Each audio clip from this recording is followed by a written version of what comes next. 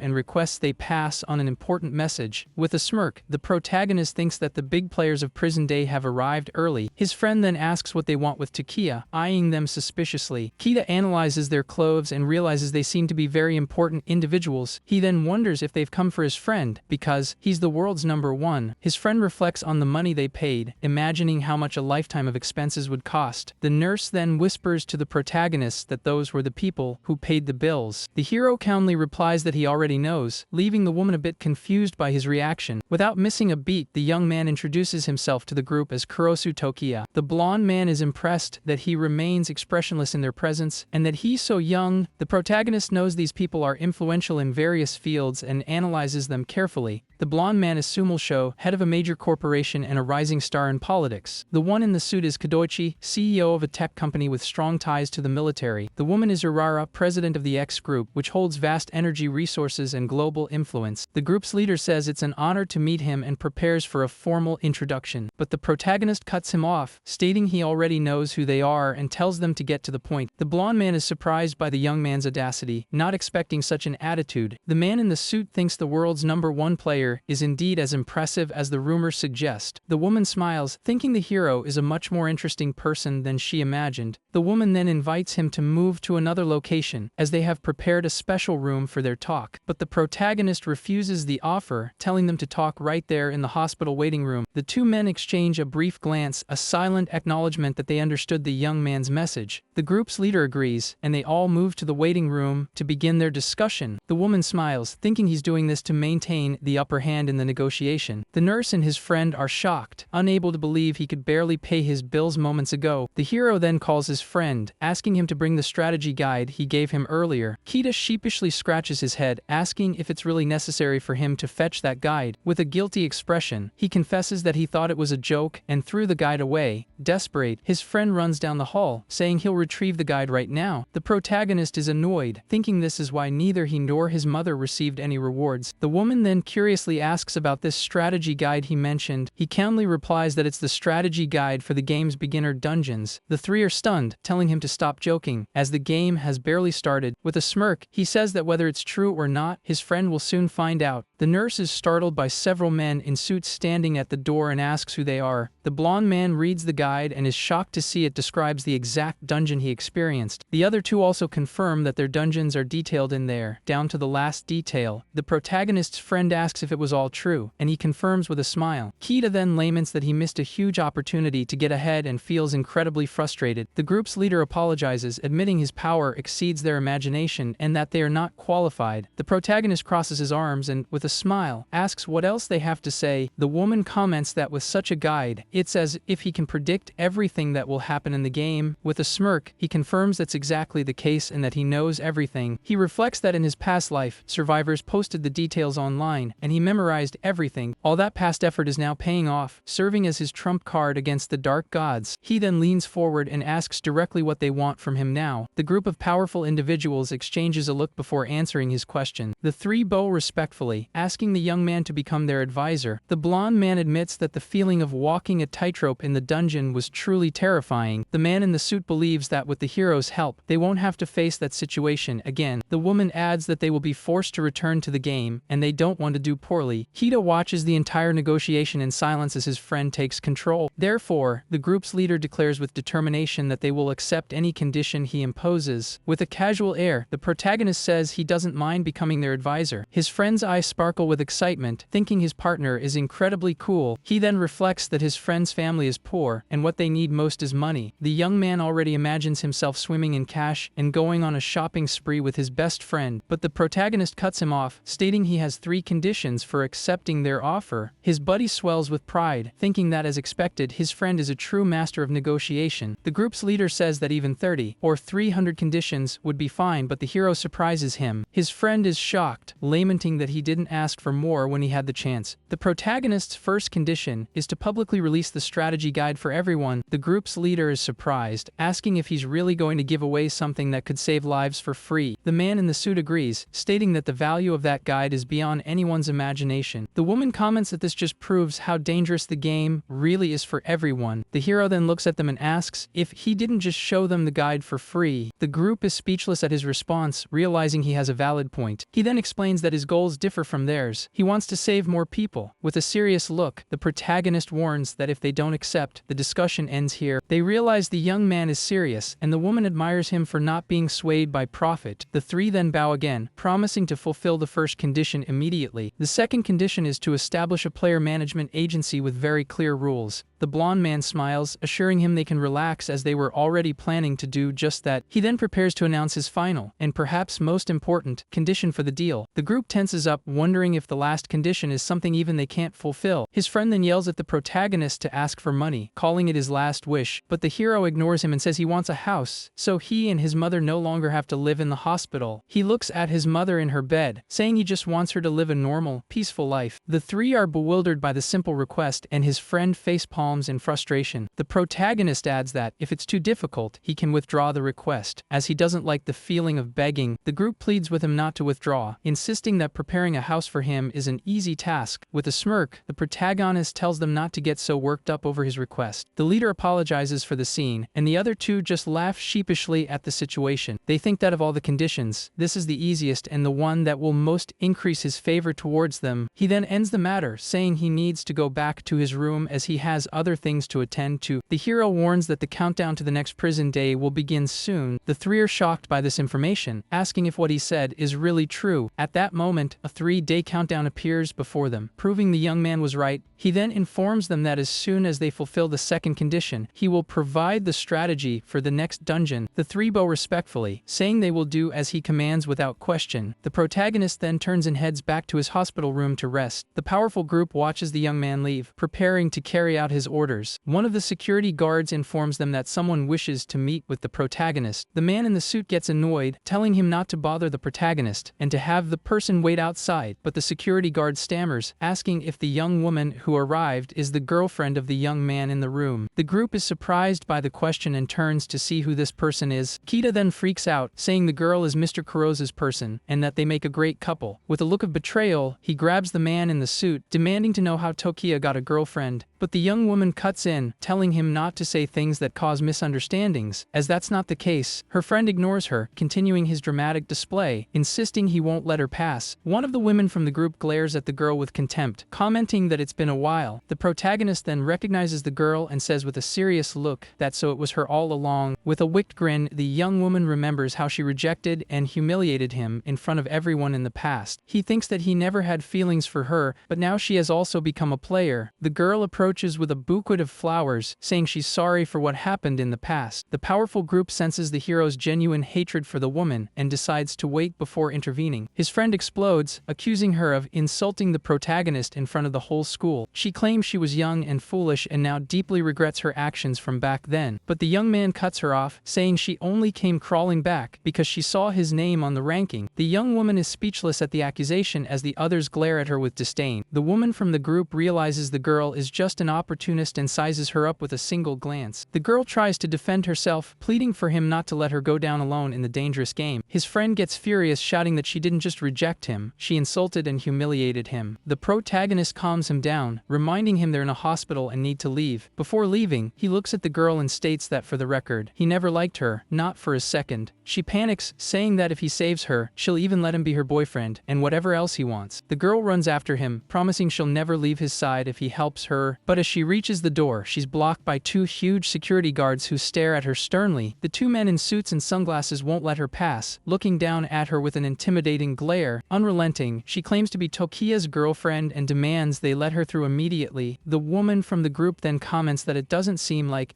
Mr. Kurosu wants anything to do with her. The group's leader then orders the guards to escort her out, and they obey instantly. His friend celebrates, asking if getting rid of her wasn't good for the protagonist. With a serious expression, the hero thinks that based on his memories, she should be in the hospital now. He then walks to his mother's room door, preparing for the reunion he's been waiting for. With a swift motion, he opens the door and finally finds the person he was looking for. A beautiful girl with white hair and red eyes looks at him with a gentle gaze and a smile. The girl is so beautiful she seems to glow, and the protagonist stares back at her. His mother then informs him that Eureka is here to see him again and has been waiting for his return. With a smile, he says it's been a long time since he's seen her and greets her with a wave. The young woman is confused, saying she was there last week and that it hasn't been that long. The protagonist then remembers her passing away in his arms in his past life and gets emotional. He hugs her tightly, vowing that in this life, he won't let a single person he loves go down. The girl is completely flustered by the hug, while his mother just laughs at the cute scene. His friend is confused, wondering if the two are really just friends, as it seems suspicious. Later that night, the full moon lights up the sky, and the hospital room is quiet. The protagonist watches his mother sleeping peacefully, feeling relieved that she's okay. He thinks that the hospital moved them to a VIP room, and that those people really have influence. The system then displays the remaining time for the next dungeon: 63 hours. With the countdown before him, he knows the next dungeon should follow the same pattern as his past life. He reflects that he gained a skill called Skill Maintenance, which activates upon touch. To test it, the young man places his hand on the edge of the bed to see what is new skill does. A wave of blue energy spreads through the room, and the protagonist is surprised by its power. He realizes he can see the minute details of any object he's currently touching. With his enhanced vision, he notices the second screw on the bed's left leg is loose. The hero thinks it's a shame he has no weapons in the hospital, as he wanted to test the skill on them. Suddenly, a mysterious voice echoes in his mind, saying he is qualified to participate. He asks who the entity is and what he's qualified for. Not understanding the situation, the voice replies that he will know who it is in due time, but for now, he must make a decision. A dark silhouette appears, telling him to decide whether he will accept its special test. With his eyes glowing, he realizes this being has the power to help him defeat the god. Without hesitation, the protagonist accepts the test and tells the entity to start the challenge immediately. The entity gives a sinister smile, says very well, and declares the test will begin now, but it warns him that if he fails to clear the test, he can never return to this world again. The young man is then pulled into a vortex of blue energy, surprised by its sacred power. He wonders what reward he'll receive for clearing this mysterious test from the dark entity. A tornado of blue energy forms, and the system announces the beginning of the trial grounds. A spike of blue ice emerges from the ground, preparing to attack our protagonist in the test. He dodges the attack with a jump, preparing for the challenge the entity has set up. With a focused and determined look, the hero faces the trial grounds, ready for whatever comes. He finds himself before a dark palace, wondering what this place is in the middle of nowhere. Blue energy begins to form in front of him, and he stares at the manifestation with curiosity. The entity then explains the rule is simple: he must defeat the opponent within 10 minutes. It also advises him that all-seeing wisdom is the only way to win the challenge. The protagonist looks at the entity with a serious expression, preparing for the imminent combat. The entity then announces the start of the test, and a female figure begins to materialize. A blind, invulnerable swordsman appears, and the 10-minute countdown for the test begins. The young man stares at the skeleton inside the armor, wondering if that is his opponent. With a smile, he finds the battle between the strongest player and the strongest swordsman intriguing. A blue sword is granted to him, descending from the heavens in a beam of light for the combat. The hero wields the weapon, commenting that it's perfect as he wanted to use his new skill anyway, but the system informs him that resonance cannot be activated because the target is not physical. He then realizes the skill only works on physical entities and that the sword is an illusion. With a determined look, he declares he won't waste any more time and will clear the test at once. The swordsman charges, and the protagonist challenges it to show him the power of the strongest swordsman. With a smile, he praises the opponent's skill as they exchange sword blows. The enemy attacks with a spinning slash, but the hero manages to defend with his blue sword. He notes that despite the large sword, the opponent's movements are incredibly fast. The blind swordsman continues its attack with a relentless series of swift and powerful strikes. The protagonist then wonders if this fast and powerful attack is its final move. The swordsman attacks with full force, but the protagonist manages to dodge and counter with precision. He comments that the move is amazing but that the opponent's guard was left wide open during the attack. He then wonders if the swordsman is also an illusion, just like the sword he's using. Therefore, he says he won't feel bad about finishing it off and continues his attack. The young man thinks the wound he inflicted should have been fatal, but the opponent seems to feel nothing. He then realizes it had no effect and that the strongest swordsman truly cannot be harmed. The protagonist finally understands the meaning of his opponent's title: no one can defeat it. With only 5 minutes left, he wonders what he must do to win. He continues to evade the swordsman's attacks while trying to devise an effective strategy. The hero remembers the entity's hint, realizing it must mean something important. Amidst one of the attacks, he notices a skull attached to the swordsman's hair and is surprised. He realizes the opponent is protecting the skull and that it must be its weak point. With that, the young man understands that the swordsman's oath is to protect the person behind it. He then gets an idea and prepares to put his new plan into action to win the challenge. The entity states that a technique of this caliber is unworthy of receiving its special blessing. With a wicked smile, it claims that no matter what swordsmanship he uses, he cannot win. The protagonist then leaps over his opponent, preparing to attack the skull directly. The swordsman turns in shock, realizing the young man's strategy, and tries to defend itself. The entity is surprised by the hero's boldness, not expecting such a move. The young man then shouts for the swordsman to open its eyes and see the person it's protecting. The swordsman turns and faces the skull it was protecting on its back the whole time. Upon seeing the skull, it lets out a cry of pain and despair, and its body begins to disintegrate. It clutches the skeleton and weeps in sorrow as its body turns to dust and flames. With only 51 seconds left, the protagonist watches his opponent vanish. He says the answer was in the hint. He needed to make the enemy realize the truth. The young man understands that the sword he received was just a distraction for the test. He then faces the mist and challenges the entity to show itself, as he has solved the mystery. The entity congratulates him, commenting that the simplest truth is often the hardest to see. It praises him for succeeding and declares him worthy worthy of receiving its true blessing. The protagonist looks at the entity, wondering what kind of power he will receive as a reward. An intense blue energy completely envelopes him, and his body begins to absorb the new power. The entity then smiles, saying the real test begins now with the newly received blessing. The hero is confused, wondering what it means, but there's still a test ahead. The voice then instructs him to feel the emotions of all living beings to accept the power of a god. He then experiences the pain, joy, anger, and sorrow of countless souls at once. Overwhelmed by the emotions, a glass barrier shatters, and he is thrown into a new location. The young man lands amidst a sea of skulls and suffering faces, not understanding what is happening. He realizes that the power of a god consists of the faith and emotions of those living on earth. Looking at the suffering souls, he understands that this is truly a tremendous power. With his face bruised and bleeding, he faces the new challenge with a serious and determined look. With a confident smile, he says that with this power, he can finally confront the god. He then declares that the gods of earth will have his support to oppose the evil god. The entity states that this is the final test and that no human can withstand such power. An explosion of energy occurs, and the protagonist is engulfed in an intense, blinding light. The entity is surprised by what happens, unable to comprehend how the young man is still standing. The hero stands up amidst the rubble, admitting it is truly impossible to bear. With a smirk, he asks if that's all the entity can throw at him. The voice congratulates him, saying that as expected, he is the human they acknowledged and is deserving. It says he has obtained their blessing and must remember their name for the future. The entity promises that when he is recognized by them, he will obtain the true supreme blessing. The protagonist is confused by the mention of a supreme blessing and the entity's name. He tries to ask for the voice's name, but it vanishes amidst bright, white feathers. Back in his hospital bed, he wakes up panting, wondering what blessing he received. At that moment, a system screen appears before him, and he stares at it with a serious and curious look. The screen reveals he has gained the mental guardian's blessing, and his patron is the seraph Gabriel. With a satisfied smile, he thinks the new blessing will be very useful in future battles. But for now, he is more excited about the supreme blessing that Gabriel mentioned in the test. He then realizes that the mental illness that plagued him was actually the gods of earth. With a determined look, he glances at the 23-hour countdown for the dungeon. His friend then bursts into the room, shocked, saying there's even a video version of the guide. The protagonist lightly taps his friend on the head, telling him to make less noise in a hospital. His friend says he was moved by the video and that the production was simply amazing. His mother smiles, commenting that the two really get along well like good friends. The hero thinks that the group acted fast and that the guide video is already circulating everywhere. He also sees that they cooperated with the government and established the management agency. Looking at the ranking, he thinks this could serve as a catalyst for other players. Suddenly, the nurse informs him that a car has arrived to pick him up outside. His friend rushes to the window, confirming that the powerful group has indeed come to get his partner. With his eyes sparkling with excitement, he yells that it's true and that the scene is impressive. Outside, a limousine and several black cars with security guards await the protagonist. The woman from the group asks the young man to inform the hero that she has come personally to pick him up. His friend rushes into the room, announcing that the three have come to get him from the hospital. The protagonist then stands up, says he understands, and that he'll be down to meet them shortly. His mother worries, asking him not to get involved in any crime. He reassures her, telling her not to worry as he hasn't done anything wrong. With a smile, he says he's actually saving the world, which leaves her quite confused. With a serious look, he states that eventually, everyone will know the truth and says goodbye. The group's leader takes him to a mansion, highlighting the organic food and beautiful scenery. He also informs him that for his safety, guards and maids will be on duty 24 hours a day. His friend is shocked by the luxury, wondering how much a house like that must cost. The man clarifies that the property is his and therefore cannot be found on the market. His friend freaks out, asking if that means the house is unique and one of a kind in the world. The protagonist ignores him and asks the man to show him the other places he has to offer. The other two from the group watch from a distance, preparing their next offer. The man in the suit comments that it was a rejection, and the woman declares that she will be the one to win. With a confident smile, he says the house he selected is something no young man can refuse.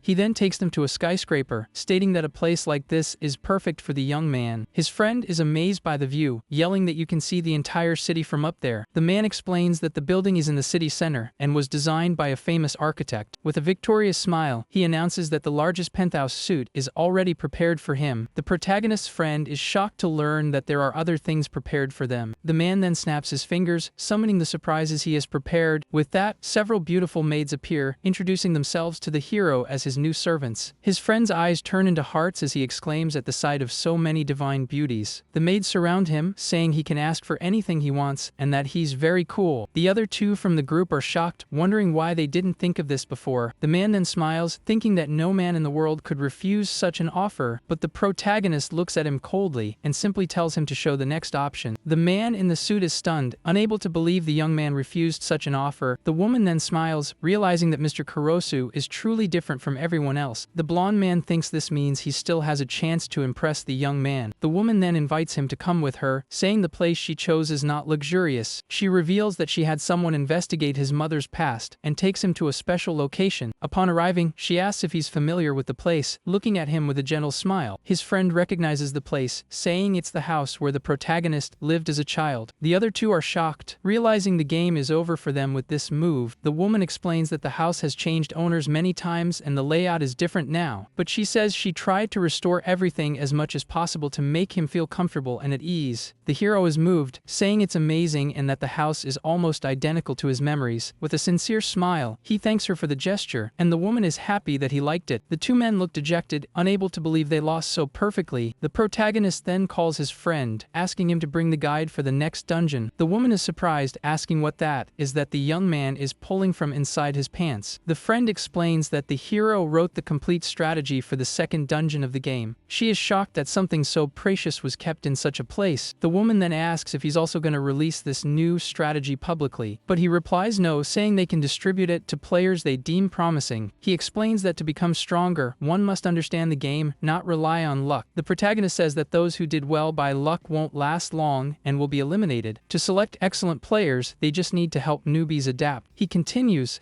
saying that if they are truly excellent, they will naturally stand out on their own. The woman then understands the plan and asks what he intends to do by selecting these players. With a determined look, the hero replies that he wants them to save and protect the world by his side. The group is shocked by the young man's ambition, thinking it's a very grand dream. With the countdown approaching, his friend announces that they are ready to go. The protagonist then says goodbye to his mother with a hug, promising to be home soon. His friend strikes a pose, declaring he's off on an adventure to another world. His mother is confused by the scene, not quite understanding what's happening with the two. The countdown hits 0, and the system announces the selected players will be transported. The two are then enveloped in a blue light, saying goodbye to the protagonist's mother in the room. The hero informs his friend that he should be able to clear the dungeon on his own, as they will act separately. The young man then says he'll be keeping an eye on the ranking, determined to get on it this time. With a confident smile, the protagonist faces the new dungeon, ready for another challenge. He realizes, just like in his past life, the second dungeon is the D-class icy mansion. The system announces that the scenario creation is complete and the players' souls have been loaded. The protagonist thinks that as expected, they are being missiled by the instructions again. He knows that to clear the dungeon, he must form a team with someone he completely trusts. The real condition is to lure the two bosses from different floors to meet in the middle. But he sadly remembers the moment he was betrayed in his past life by an ally. With a determined look, he summons a golden card, calling for the person he trusts most. The special team formation card is activated, and an intense golden glow fills the room. The white-haired girl then appears amidst light particles and looks at the protagonist. The two stare at each other in silence, and the young woman is surprised to see him there. Shocked, she asks why he is there and where they are. Not understanding the situation, he explains that he was the one who invited her to the dungeon and that she was on an island before. The hero thinks that Eureka became a player in the second game and suffered greatly because of it. He remembers how she was forced to survive on the island, suffering for the rest of her life with the scars. That's why he says he called her to change her fate